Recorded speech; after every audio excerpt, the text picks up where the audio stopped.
কতবার যে আমি তোমাকে স্পর্শ করতে গিয়ে গুটিয়ে নিয়েছি হাত, সে কথা আমার ঈশ্বর জানেন। তোমাকে ভালোবাসার কথা বলতে গিয়েও কতবার যে আমি সে কথা বলিনি, সে কথা আমার ঈশ্বর জানেন।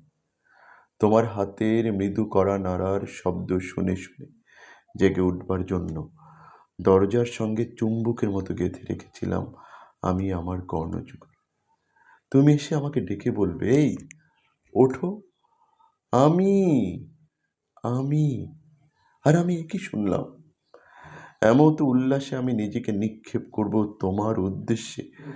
কতবার যে এরকম একটি দৃশ্যের কথা আমি মনে মনে কল্পনা করেছি, সে কথা আমার ঈশ্বর জানে। আমার চুল পেকেছে তোমার জন্য, আমার গায়ে জ্বর এসেছে তোমার জন্য, আমার মৃত্যু হবে তোমার জন্য। তারপর অনেক দিন পর একদিন জানবে আমি জন্মেছিলাম তোমার জন্য, শুধু তোমার জন্য।